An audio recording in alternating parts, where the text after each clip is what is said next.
how you doing? I'm Kevin O'Hara for alcoholmastery.com. Today's question is, why do some people drink alcohol even though it's bad for them? I think one of the first reasons is because of peer pressure. You know, people start out drinking alcohol because of other people are doing it, their friends, their relations, people around them, you know, just their culture in general, their society. You know, you've got to think that the alcohol industries are multi-billion dollar entities, multi-billion per year, and they spend millions and millions and millions on advertising, and they're very good at what they do. They're very good at marketing their product. They're very good at setting you up so that you think that what you're doing is good, that you think that you can't do without alcohol, that, you know, all the fun, celebration, all the good things in life should involve alcohol and do involve alcohol. That's a big mind fuck, and it's a big reason why a lot of people will never stop drinking alcohol, because they believe in their hearts that this is something that they are meant to do. We've also mentioned culture. You know, some people just come from a country or a culture that drinks alcohol, but just because your country or culture drinks alcohol doesn't mean to say that you have to do it. There's plenty of countries and cultures where alcohol doesn't play a huge part or even any part at all, so it's not such a big thing. You have to take personal responsibility and commitment to your own self and not worry about what the wider version, you know, what the herd is doing. Another reason is instant gratification. You know, people want what they want, and they want it right now, and they're not willing to wait. You know, people want to celebrate, they want to feel happy, they want to feel happy right now. They don't want to have to take personal responsibility for their own happiness and building their own happiness in life. They want to be able to, they want to take a pill, or they want to take something out of a bottle and just have that happiness overflow them. It doesn't work like that. Alcohol is a depressant. You get the initial spike from the sugar and the alcohol, but then guess what? The depressant kicks in, and it's the people that are around you, the environment that you're in, all of these factors, the things that you're listening to, the things that people are saying to you. This is the fun aspect of being out with other people, not the drinking. You know, some people are just stuck in this instant gratification model of thinking because they're just ignorant of the consequences of their actions.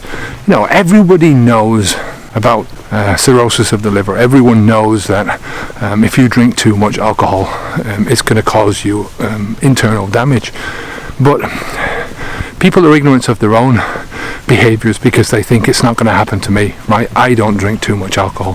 As I've said in many of these recent videos, there is definite proof that no amount of alcohol is good for you. This is a toxin.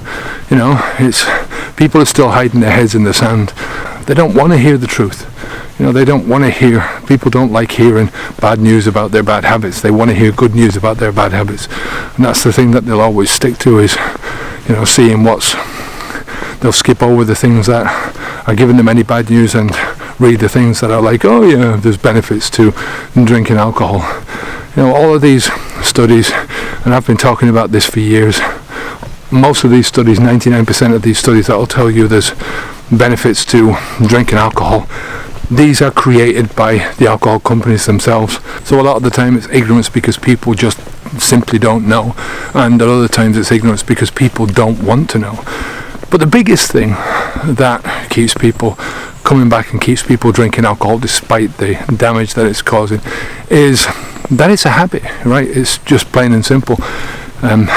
Your habits are designed to stick. You know, when you develop a habit within your system, it's very hard to get rid of it, whether that's a good habit or a bad habit. Your body doesn't see habits, your mind doesn't see habits as being anything but habits. You know, if you repeat something over and over again, that's the only criteria that your body needs to know, that your mind needs to know. So it's very hard to break down those habits, very hard to break down a good habit or a bad habit. And that's really what it boils down to, that people habitually drink, whether they're habitually drinking one drink a week or whether they're drinking 20 drinks a day. It's all habitual, and the more you do it, the more habitual it becomes and the harder it becomes to get away from it.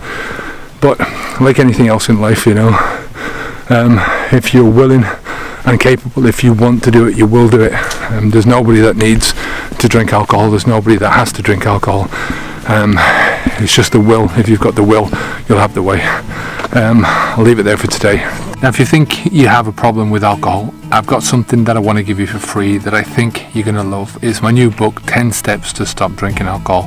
Now, if you download this, if you read it and you apply the principles, I'm positive that you're going to enjoy a lot more mental freedom, a lot more money in your bank, better relationships, so on and so forth. As I said, I want to give you this for free. All you have to do is click on the link down below this video to get started. It'll take you to the website, alcoholmastery.com. Just leave your best email address and I'll send you out a free copy straight away. As I said, I think you're going to enjoy this book and find it extremely useful. So go ahead right now, click on the link below to get started. Take care of yourself. Keep the alcohol out of your mouth. I'm Kevin O'Hara for alcoholmastery.com. Onwards and upwards. Take care. Bye now.